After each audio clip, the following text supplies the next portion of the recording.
Penyajian kembali tingkat harga umum dari laporan keuangan biaya historis. Akuntansi biaya historis mengasumsikan bahwa nilai satuan moneter stabil, namun kenyataannya daya beli dolar terus menurun, yang berarti nilai uang terhadap barang dan jasa berubah seiring waktu.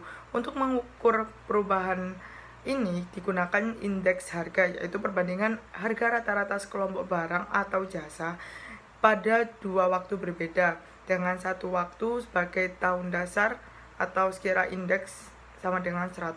Indeks harga mencerminkan perubahan daya beli dolar dan digunakan untuk menyesuaikan laporan keuangan yang sebelumnya disusun berdasarkan biaya historis agar mencerminkan nilai yang lebih realistis.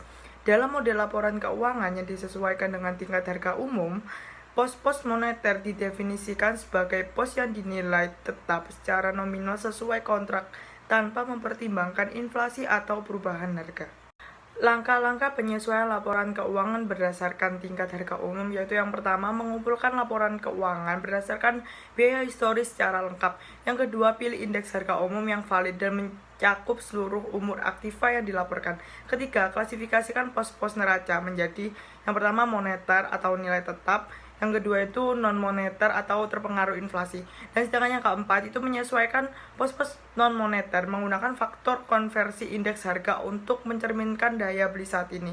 Yang kelima, hitung keuntungan atau kerugian daya beli dari kepemilikan pos moneter akibat perubahan inflasi. Pos khusus perubahan tingkat harga umum, di mana yang pertama ada perlakuan pos-pos moneter, yang jumlah pos moneter tetap dalam nilai nominal, namun daya belinya berubah seiring tingkat harga umum, sehingga pemiliknya mengalami keuntungan atau kerugian daya beli umum.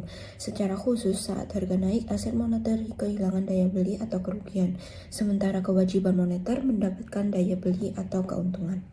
Dalam pos khusus perubahan tingkat harga umum, terdapat berbagai pandangan mengenai perlakuan keuntungan atau kerugian tingkat harga umum, mulai dari memasukkannya ke pendapatan atau beban berjalan, memperlakukannya sebagai pos modal, atau kombinasi keduanya dengan pengecualian untuk keuntungan atau kerugian terkait obligasi jangka panjang hingga terrealisasi. Beberapa standar akuntansi dan draft exposure telah memberikan posisi yang berbeda terkait hal ini.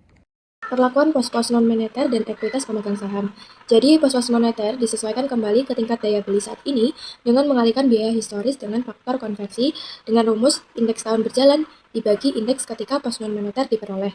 Kemudian, ekuitas pemegang saham, kecuali saldo laba ditahan, disesuaikan seperti pos non-moneter. Modal awal yang diinvestasikan juga dikalikan dengan faktor konversi dengan rumus indeks tahun berjalan dibagi indeks ketika modal diinvestasikan. Jadi, saldo laba ditahan mencerminkan akumulasi laba bersih setelah dividen sejak awal berdirinya perusahaan. Penyajian ini dapat dilakukan dengan dua cara.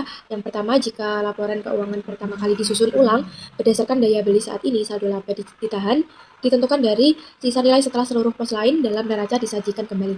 Kemudian, untuk periode selanjutnya, laba bersih disajikan dalam satuan daya beli umum saat ini, kemudian dilakukan penyesuaian atas laba atau rugi dari perubahan harga umum pada ekuitas pemegang saham moneter.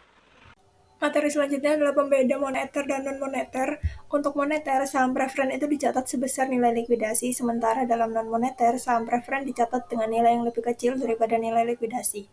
Kemudian dalam moneter juga tidak diklasifikasikan sebagai pajak penghasilan tangguhan, sementara dalam non-moneter ada pengklasifikasian pajak penghasilan tangguhan.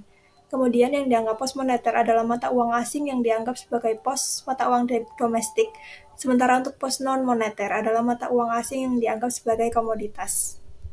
Utang jangka panjang dalam mata uang asing dicatat dalam nilai kurs penutupan untuk moneter dan nilai kurs historis untuk non-moneter.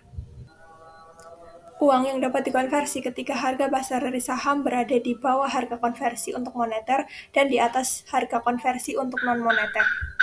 Lalu selanjutnya terdapat indeks tingkat harga. Untuk indeks tingkat harga sendiri itu dibagi menjadi dua, yaitu rumus indeks harga dan juga pilihan indeks tingkat harga umum. Nah, untuk yang di rumus indeks harga itu juga dibagi menjadi dua lagi, yaitu yang pertama angka indeks tidak ditimbang dan juga angka indeks tertimbang.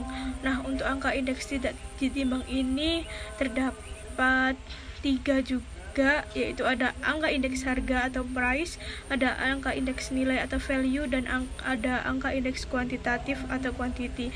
Dan untuk angka indeks tidak tertimbang itu ada 6, yaitu metode agregatif sederhana, metode Paske, metode Laspeyres, metode Doskip and Bowley, metode Irving Fisher, dan metode Marshall-Edgeworth.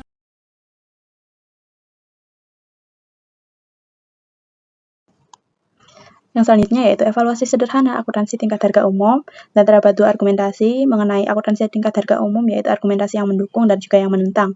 Untuk argumentasi yang mendukung terdapat 4 argumen. Yang pertama yaitu mengenai perbedaan daya beli dolar, laporan keuangan konvensional mencampur nilai-nilai dalam dolar yang daya belinya berbeda karena inflasi. Hal ini bisa menyesatkan pengguna laporan keuangan. Lalu yang kedua yaitu pendapatan tidak tercermin akurat. Akuntansi biaya historis mencocokkan pendapatan dan biaya dari periode yang berbeda daya belinya sehingga menghasilkan laba yang tidak akurat. Yang ketiga yaitu mudah diterapkan. Metode ini relatif sederhana secara teknis, cukup menggunakan indeks harga umum seperti IHK untuk melakukan penyesuaian, dan yang terakhir yaitu informasi yang lebih relevan, memberikan data keuangan yang lebih realistis dan relevan bagi manajemen, investor, dan pengguna lainnya, dan membantu dalam pengambilan keputusan ekonomi yang lebih tepat. Dan untuk argumentasi yang menentang, terdapat 4 argumen. Yang pertama yaitu informasi lemah dan tidak umum diterima.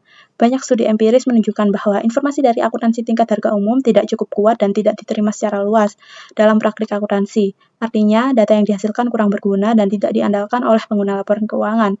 Yang kedua yaitu fokus hanya pada tingkat harga umum.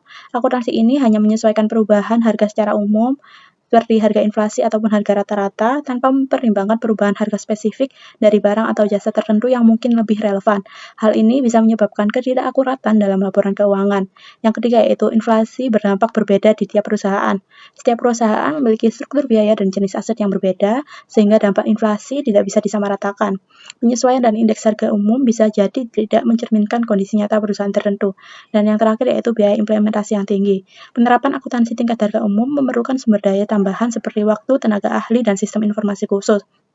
Biaya ini bisa jadi lebih besar daripada manfaat informasinya, sehingga dianggap tidak efisien. Dengan kata lain, meskipun akuntansi tingkat harga umum bisa meningkatkan relevansi informasi keuangan, banyak pihak yang menilai bahwa penerapannya tidak praktis, kurang tepat sasaran, dan mahal.